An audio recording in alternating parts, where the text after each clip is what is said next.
Subhanallah walhamdulillah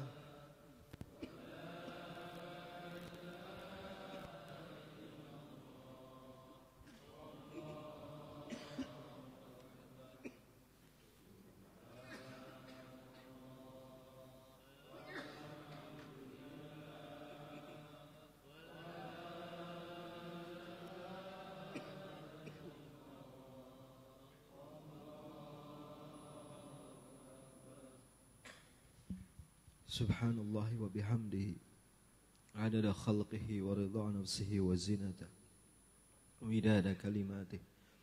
Subhanallah wa bihamdihi adada khalqihi wa ridha nafsihi wa zinata arshihi wa midada kalimatihi. Subhanallah wa bihamdihi adada khalqihi wa ridha nafsihi wa midada kalimatihi. Ikhwah fillah sekalian, ayah bunda jamaah Isyraq, para asatidzah, semoga Allah memberikan rahmatnya kepada kita semuanya, menerima amal ibadah kita semua yang telah kita laksanakan di malam hari, ruku, sujud, tilawah, tadabbur, doa. Allah terima, Allah jadikan sebagai amal saleh yang bermanfaat untuk kita semua di dunia dan di akhirat kelak. Kita melanjutkan pada beberapa pertemuan yang lalu berkaitan tentang pentingnya membina diri sendiri. Pentingnya membina diri sendiri yang pertama ditandai dengan bahwa menjaga diri sendiri itu lebih didahulukan daripada menjaga orang lain. Yang dimaksud di sini adalah wiqayatun nafs, menjaga diri untuk tidak terjatuh pada kemaksiatan, menjaga diri untuk tidak melanggar perintah-perintah Allah dan melaksanakan larangan-larangan Allah. Menjaga diri seperti ini lebih didahulukan daripada menjaga orang lain. Berbanding lurus dengan firman Allah Subhanahu wa taala yang terdapat dalam surah At-Tahrim ayat yang ke-6. Itu sudah kita baca bersama. Pada kalimat ku anfusakum wa ahlikum nara, jagalah diri kalian dan keluarga kalian dari api neraka. Seorang ulama, beliau adalah Abdurrahman As-Sa'di, dalam kitab tafsirnya Taisir Karimir Rahman, beliau mengatakan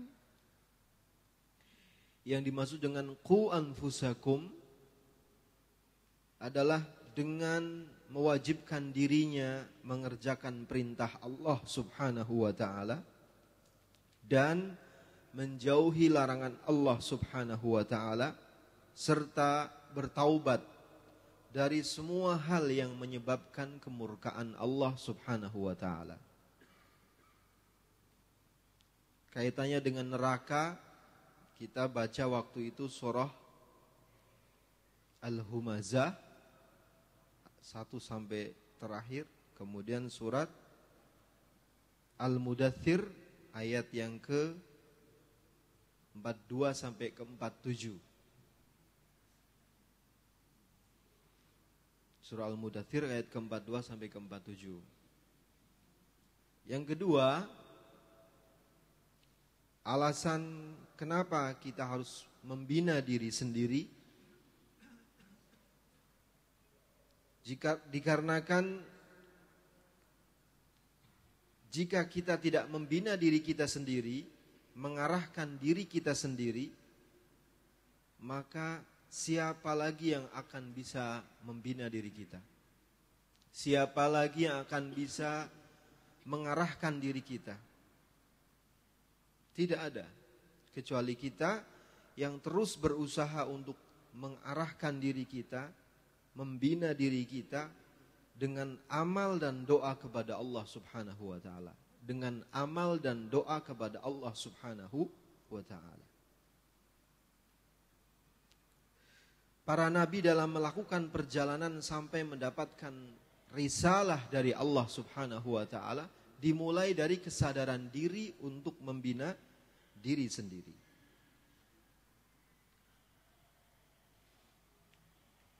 Kaitan dengan hal ini, Allah Subhanahu wa taala berfirman dalam surah At-Taghabun ayat ke-9.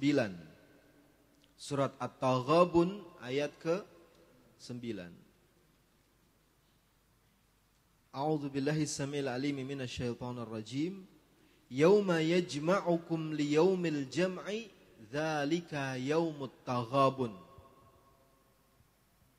Ingatlah hari di waktu itu Allah mengumpulkan kalian semua pada hari pengumpulan untuk dihisab.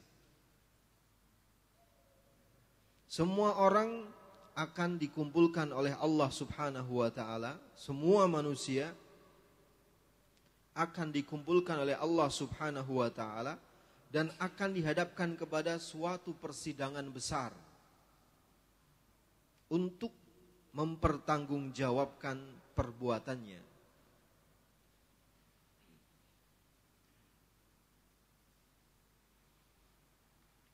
Semua manusia sehingga dengan apa yang akan terjadi dengan hisab ini, maka mereka semua akan berbuat, beramal, mencoba mengendalikan dirinya supaya dirinya selamat pada hari dihisabnya kelak nanti. Surah At-Taghabun itu memberikan satu hikmah kepada kita, harus sangat peduli di dalam mengendalikan diri sendiri.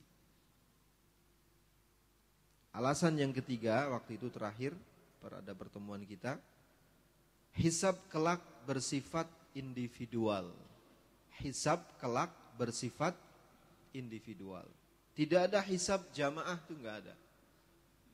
Atas nama jamaah, ketuanya, pimpinannya dihisab, setelah itu semua anggotanya tertebus oleh sang pimpinan. Tidak ada.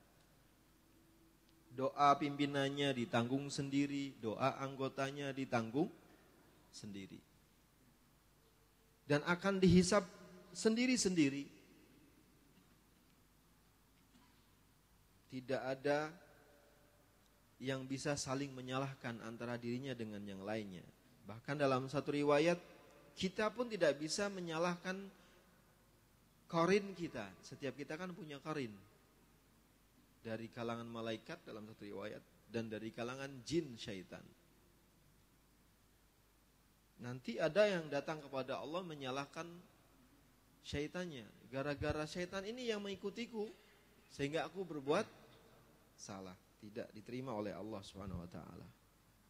Tidak ada alasan. Tentang bahwa hisab kita akan dilakukan dan akan dihadapi oleh diri kita sendiri, hisab kita dihadapkan di hadapan pengadilan Allah sendirian. Amal baiknya dihadapi sendirian, amal buruknya dihadapi sendirian. Ini terdapat dalam surah Maryam ayat 95. Surah Maryam ayat ke-95.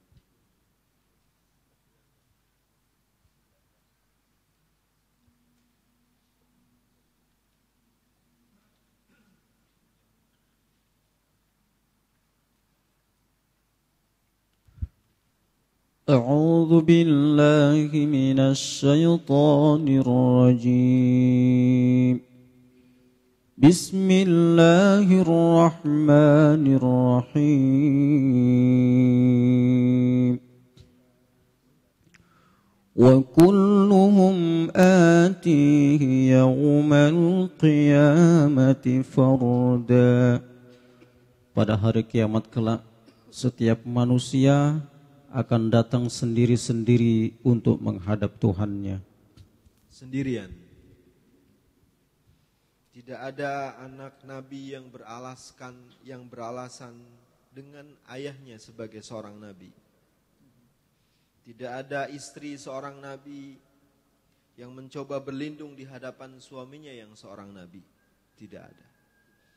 Tidak ada seorang anak dari ayah yang saleh berlindung hisabnya di belakang ayahnya yang saleh. Tidak ada. Tidak ada istri yang salihah kemudian suami yang tidak saleh berlindung hisabnya di belakang istrinya yang salihah. Tidak ada. Semuanya akan bertanggung jawab atas sepak terjang amal perbuatan mereka masing-masing. Anak Nabi dihisab sendirian. Sang Nabi pun dihisab sendirian. Sang istri dihisab sendirian. Sang suami dihisab sendirian. Semua sendirian. Bahkan catatan amalan perbuatan itu sudah dikalungkan di leher-leher manusia yang berisi semua catatan amal perbuatan itu. Mari kita membaca dalam surah Al-Isra ayat ke-13 sampai ke-14.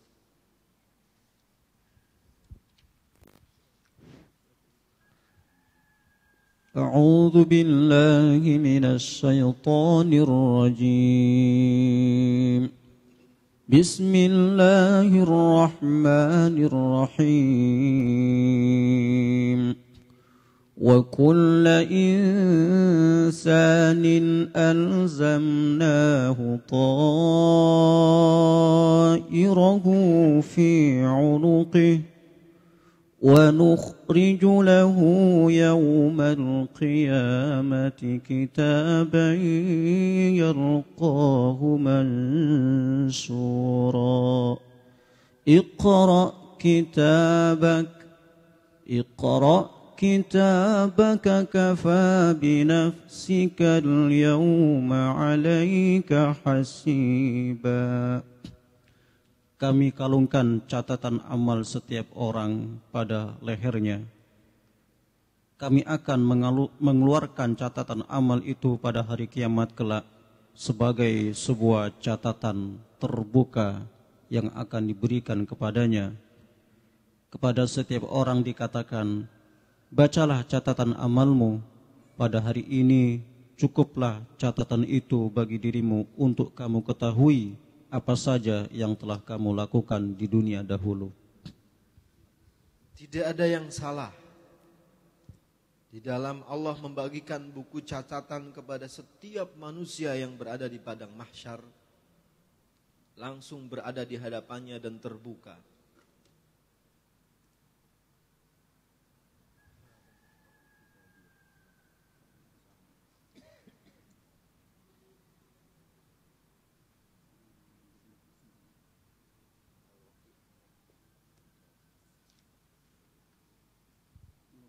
Tidak ada yang salah. Semua buku catatan amal perbuatan akan dibagikan kepada mereka dalam keadaan terbuka, langsung terbaca dan diketahui oleh orang yang mendapatkannya. Ada yang prosesnya mendapat dari kanan, itu sebagai tanda kebaikan. Ada yang prosesnya mendapatkan dari kiri, dari belakang, itu pertanda dia mendapatkan keburukan. Surah Haqqah. Surah Al-Haqqah ayat 19 kita baca. Semoga Allah berikan rahmatnya kepada kita. A'udzu billahi minasy syaithanir rajim. Surah Al-Haqqah surat ke-69. Kita buka dulu surat ke-60. Surah ke-69 ayat 19.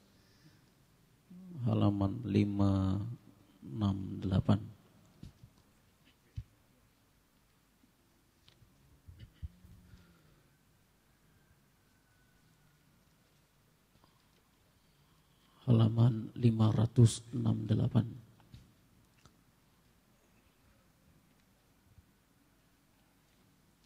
A'udzu billahi minasy syaithanir rajim.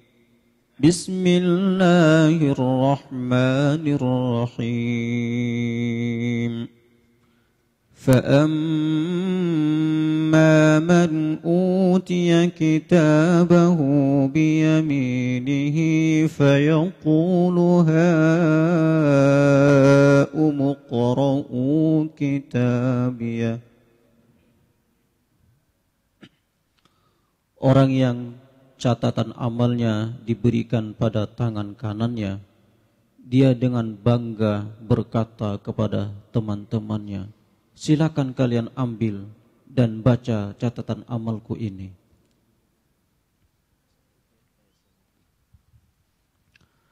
Inni dhanantu anni mulaqin hisabiyah فهو في عيشة راضية في جنة عالية قطوفها دانية كلوا واشربوا هنيئا بما أسلفتم في الأيام الخالية. Lalu orang itu berkata, sungguh di dunia dahulu aku yakin bahwa aku pasti menghadapi perhitungan amal di akhirat ini. Kemudian orang ini hidup dalam keadaan yang menyenangkan, dalam surga yang tinggi, tangkai-tangkai buah di surga rendah sehingga mudah dipetik. Orang-orang yang mendapatkan hisab dengan mudah, tandanya sudah bisa terlihat di dunia. Yaitu setiap kita yang beriman bahwa akan adanya hari hisab. Kemudian dia melaksanakan kehidupannya, menjalankan kehidupannya berdasarkan keimanannya kepada yaumul hisab. Sehingga ketika di hari akhirat, saat dia pun menghadapi buku catatannya di hadapannya dengan terbuka, dia teringat dahulu ketika aku pernah mengimani akan terjadinya hari hisab ini. Tapi kebalikannya, orang yang mendapatkan keburukan. Ya, keburukan. Kita baca pada masih surah yang sama. Wa amman utiya. Dalam ayat ke? Ayat 25. 25, mari kita baca. Ayat yang surah yang sama pada ayat ke-25. A'udzu billahi minasy syaithanir rajim. Bismillahirrahmanirrahim. Wa amma man utiya kitabahu bishimalihi فيقول يا ليتني لم أوت كتابيه ولم أدر ما حسابيه يا ليتها كانت القاضية ما أغنى عني ماليه هلك عني سلطانيه خذوه فغلوه ثم الجحيم صلوه ثم في سلسلة ذرعها 70 ذراعا فاسلكوه إنه كان لا يؤمن بالله العظيم ولا يحض على طعام المسكين فليس له اليوم هاهنا حميم ولا طعام إلا من غسلين ولا طعام إلا من غسلين لا يأكله إلا الخاطئون. Adapun orang yang buku catatan amalnya diberikan pada tangan kiri, dia berkata, alangkah celakanya aku, alangkah baiknya sekiranya aku tidak diberi buku catatan seperti ini. Dan alangkah baiknya sekiranya aku sama sekali tidak tahu perhitungan amal ini. Alangkah celakanya diriku karena di dunia aku telah memilih untuk menjadi orang kafir. Sungguh hartaku sedikit pun tidak bermanfaat bagiku. Semua hujahku tidak berguna bagiku. Allah perintahkan kepada para malaikat, tangkaplah orang kafir itu dan belenggulah dia. Sebentar. Hujahku itu artinya alasanku. Hujahku itu artinya alasanku. Semua yang jadi alasan ternyata tidak ada manfaatnya sama sekali. Bahkan Allah perintahkan malaikat, kalau bahasa kitanya, tangkap, sergap dia. Silahkan lanjutkan. Alangkah celakanya diriku karena di dunia dahulu aku telah memilih untuk menjadi orang kafir. Sungguh hartaku sedikit pun tidak bermanfaat bagiku. Semua hujahku tidak berguna bagiku. Allah perintahkan kepada para malaikat, tangkaplah orang kafir itu dan belenggulah dia. Kemudian masukkanlah dia ke dalam neraka jahim. Kemudian ikatlah dia dengan rantai yang panjangnya 70 hasta. Kemudian seretlah dia ke dalam neraka. Karena selama di dunia dahulu dia tidak mau beriman kepada Allah, Tuhan yang Maha Agung. Dia tidak mau mengajak orang lain memberi makan orang miskin. Karena itu pada hari ini dia tidak mempunyai teman dekat yang menolongnya dari azabku. Dia tidak punya makanan selain nanah ahli neraka. Tidak ada yang mau memakan nanah itu selain orang-orang yang durhaka kepada Allah. Ini mengerikan sekali. Rasulullah SAW bersabda, "Ma minkum min ahadin illa sayukallimuhu rabbuhu laisa bainahu wa bainahu turjuman." Setiap orang dari kalian pasti akan diajak bicara oleh Tuhannya, oleh Rabbnya, tanpa penerjemah di antara keduanya.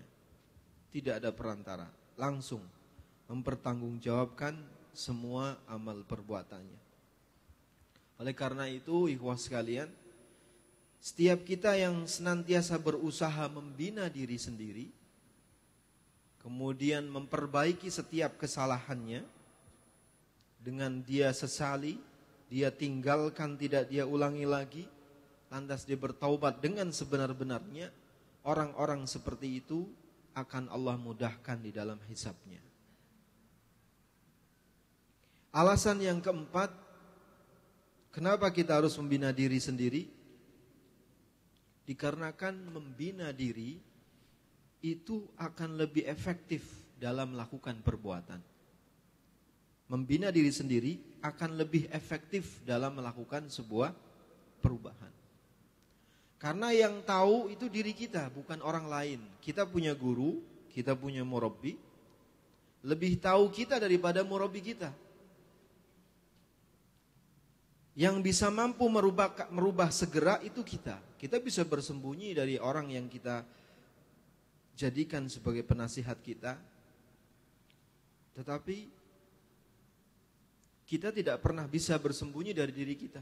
Saat kita bersembunyi dari diri kita untuk melakukan kesalahan, saat itu diri kita menjadi saksi.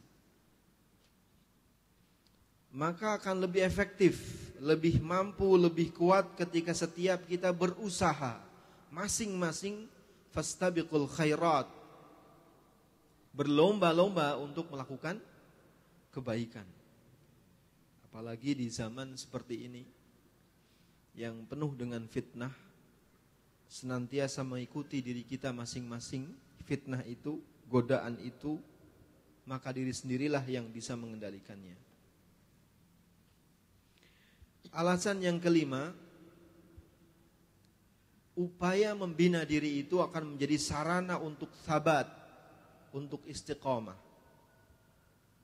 Sarana istiqomah yang paling tepat adalah usaha untuk membina diri sendiri. Kemampuan kita menjaga diri untuk tidak mudah terjatuh pada kemaksiatan, kemampuan kita untuk memutus semua sebab yang menjadikan kita bermaksiat, itu akan jadikan sebab Allah berikan anugerah yang disebut dengan istiqomah. Istiqomah itu anugerah. Istiqomah itu anugerah.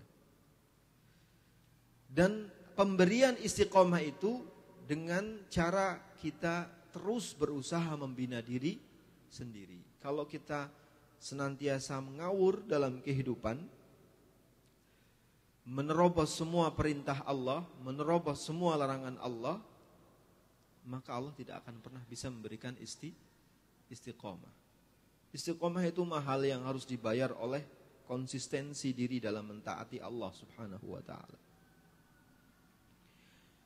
Ikhwah sekalian, kaitan dengan surah tadi, ketika orang kafir yang ditangkap, disergap, dibelenggu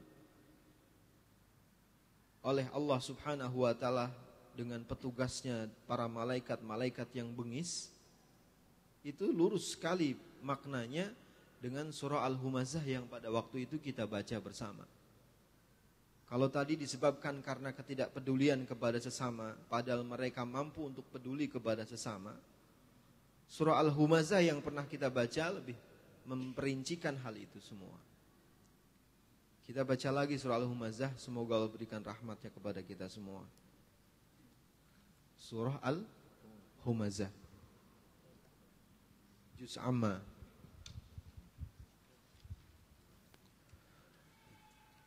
أعوذ بالله من الشيطان الرجيم بسم الله الرحمن الرحيم ويل لكل همزة لمزة الذي جمع مالا وعدده يحسب أن ماله أخلده كلا لينبذن في الحطمة وما أدراك ما الحطمة نار الله الموقدة التي تطلع على الأفئدة إنها عليهم مؤصدة في عمد ممددة. Amat celaka orang yang suka mencemooh dan suka menggunjing. Orang yang celaka adalah orang yang gila harta serta suka memamerkan dan membanggakan hartanya. Orang itu mengira bahwa hartanya dapat mengekalkan hidupnya. Wahai orang celaka, jangan beranggapan begitu. Orang celaka itu akan dicampakkan ke dalam neraka Hutamah. Wahai Muhammad, apakah kamu tahu tentang neraka Hutamah itu? Neraka Hutamah adalah neraka Allah yang apinya menyala berkobar-kobar. Apinya membakar orang celaka itu sampai menghanguskan jantungnya. Pintu-pintu neraka Hutamah tertutup rapat. Para penghuninya diborgol pada tiang-tiang panjang.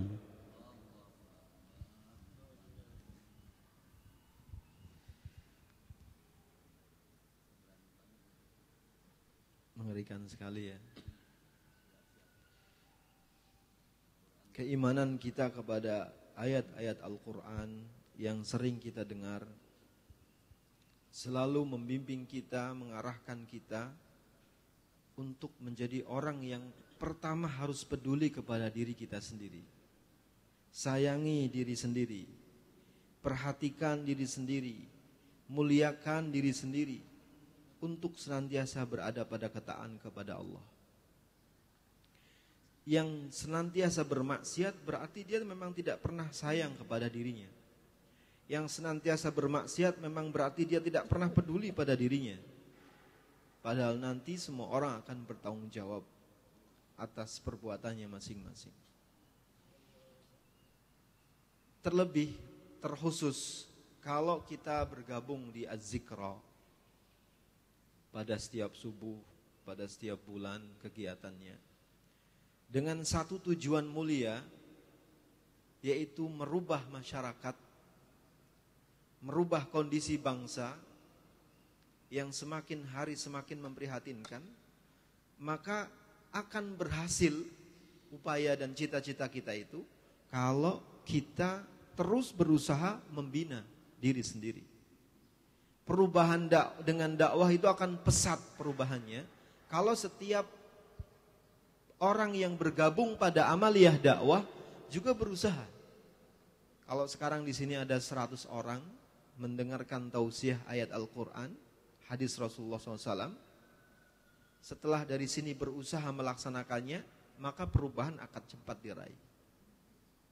Tapi kalau berkumpul di sini dengan berbagai macam kepentingan yang bukan itu, maka perkumpulan ini hanya akan menjadikan sebuah permusuhan kelak di yaumil qiyamah.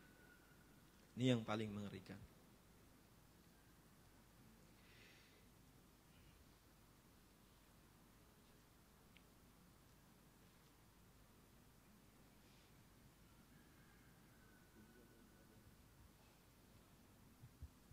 Ikhwah sekalian, orang-orang yang tidak memiliki kepedulian untuk membina diri sendiri adalah karena mereka tidak memahami beberapa poin yang tadi kita baca bersama. Orang-orang yang senantiasa bermalas-malasan dalam membaca Al-Quran, orang-orang yang senantiasa bermalas-malasan untuk mempelajari isi kandungan Al-Quran, orang-orang yang senantiasa bermalas-malasan meningkatkan ketaatannya kepada Allah, itu pasti karena orang itu tidak memiliki ilmu tentang beberapa hal yang tadi kita baca bersama. Surah Al-Humazah, Surah Maryam, Surah Al-Haqqah tadi kita baca bersama, adalah surat-surat yang memerintahkan kita untuk terus istiqomah, taat di dalam menjaga diri kita sendiri, di dalam menjaga diri kita sendiri. Ketika kita terus berusaha menjaga diri kita, kemudahan yang terbesar nanti di akhirat tadi, kita akan mendapatkan hisab yang mudah dari Allah Subhanahu wa ta'ala. Diberi kitab amalnya dari depan. Di situ dia sudah pamer sama teman-temannya dengan mengatakan tadi, ha umuqra'u kitabiyah. Wahai sekalian manusia, lihat buku catatanku. Ha umuqra'u kitabiyah, lihat ini catatanku. Tapi wa amma man utiya kitabahu bishimali, bagi orang yang langsung mendapatkan catatan amal perbuatannya dari arah kirinya, justru dia langsung menyesal. Karena yang dia hadapi nanti adalah keburukan yang sangat mengerikan saat itu. Wah sekalian, ini yang bisa saya sampaikan pada kesempatan pagi hari ini. Mohon maaf kurang semangat menyampaikannya, kondisi badan tidak begitu enak terasa. Tapi semoga Allah memberikan rahmatnya kepada kita semua dari ayat-ayat Al-Quran yang kita baca tadi, memberikan keimanan kita lebih kepada Allah dalam meningkatkan ketaatan kita, lebih sungguh-sungguh lagi, lebih menyadarkan kita. Sebelum kita berdoa, ada amanat, mohon doa selamat istri dari Bapak Karsiwan, jamaah halaqah kita di sini. Ibu Siti Utari akan menjalani operasi kista dalam kandungan. Didoakan, mohon didoakan agar Allah berikan kesehatan, keselamatan dalam operasi, diangkat dan dibersihkan setelah operasi ini semua penyakitnya. Allah berikan penghapusan semua dosa-dosa yang telah dilakukannya. Allah angkat derajatnya. Dan juga untuk setiap kita yang sedang juga menghadapi ujian sakit, Allah hapuskan dosa-dosanya, Allah angkat derajatnya, dan Allah ganti semuanya dengan surganya. Al-Fatihah.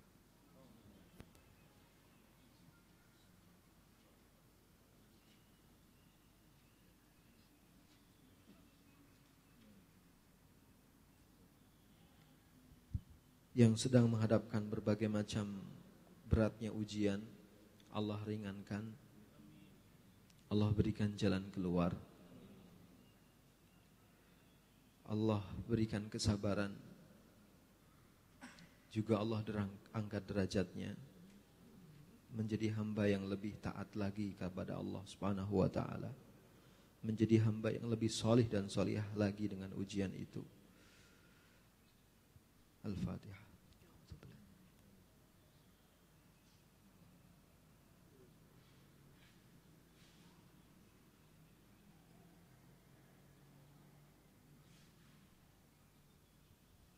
Astaghfirullahaladzim. Astaghfirullahaladzim. Astaghfirullahaladzim. Astaghfirullahaladzim. Astaghfirullahaladzim. Astaghfirullahaladzim. Astaghfirullahaladzim. Kita baca salawat. Allahumma salli ala Muhammad wa ala ali Muhammad kama sallaita ala Ibrahim wa ala ali Ibrahim wa barik ala Muhammad wa ala ali Muhammad kama barakta ala Ibrahim wa ala ali Ibrahim innaka Hamidum Majid. Allahumma inni as'aluka, Allahumma inna nas'aluka bikulli ismin huwa laka. Ya Allah, kami minta kepadamu dengan semua nama yang Engkau miliki. Sammaita bihi nafsaka, dengan nama yang telah Engkau gunakan sebagai namamu, ya Allah. Aw 'allamtahu ahadan min khalqika, atau nama-nama yang telah Engkau ajarkan kepada salah satu dari makhlukmu.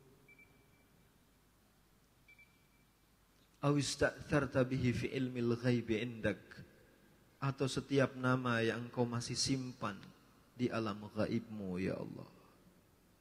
Ya Ghaffar, Allahumma ighfir lana dhunubana wa kaffir 'anna sayyi'atina wa tawaffana ma'al abrar.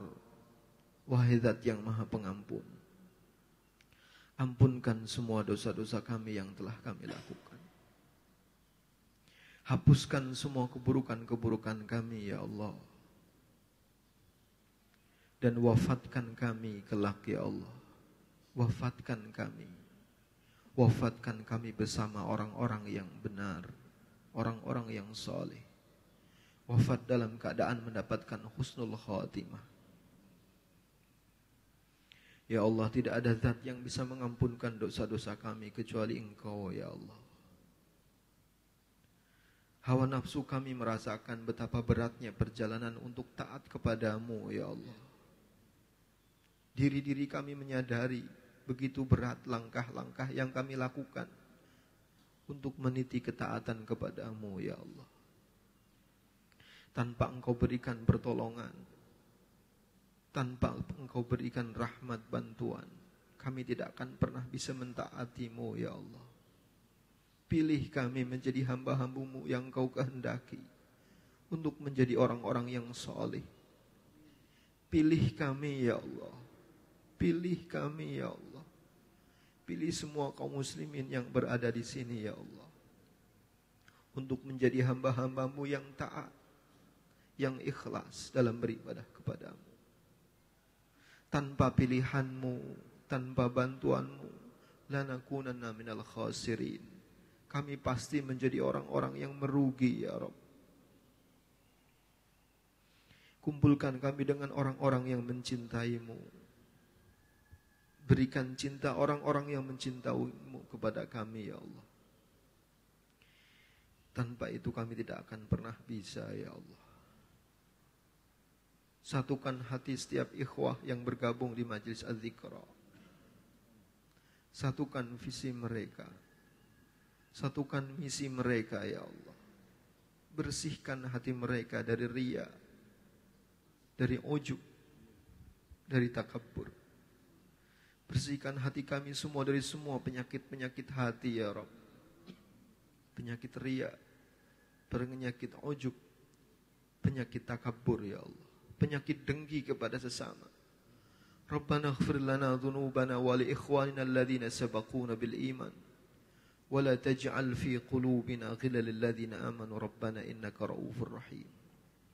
Ya Rabb, telah banyak harta-harta haram yang tersebar di sekitar kami. Anugerahkan kepada kami rizki yang halal, ya Allah.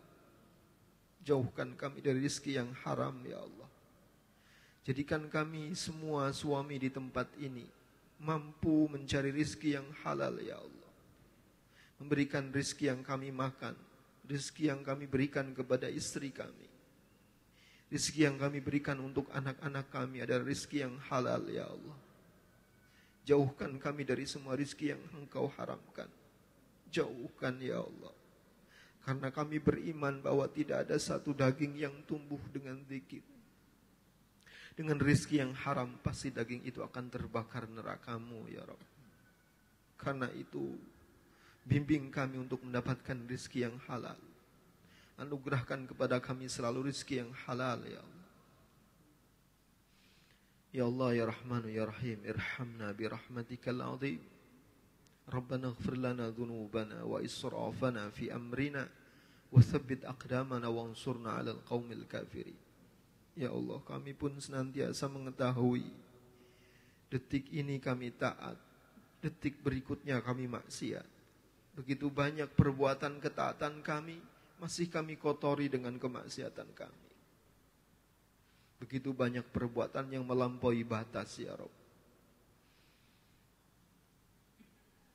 Ampunkan semua itu, ya Allah. Ampunkan, ya Allah. Ampunkan, karena Engkau adalah Ghaffar, karena Engkau adalah Ghafurur Rahim. Allahumma arinal haqqa haqqa warzuqna ittiba'ah. Ya Allah, tampakkan kepada kami yang hak adalah hak, yang benar adalah benar. Anugerahkan kepada kami, ya Allah, agar kami bisa mengikuti yang benar itu. Wa arinal batila batila warzuqna ijtinabah. Dan tampakkan kepada kami bahwa yang batil itu adalah batil, ya Allah. Dan anugerahkan kepada kami agar kami menjauhi kebatilan itu. Allahumma a'izzal Islam wal muslimin wakhdhul man khadalal muslimin wa ahlikil kafarata wal musyrikin. Allahumma shattit shamlahum wa mazziq jam'ahum kulla mumazziqin. Ya Rabbal Alamin, Ya Rahman, Ya Rahim. Sallallahu ala Muhammadin wa ala alihi wa ashabihi ajma'in. Allahumma inna nas'aluka ridhaka wal jannah wa na'udhu bika min sakhatika wan nar. Al-Fatiha.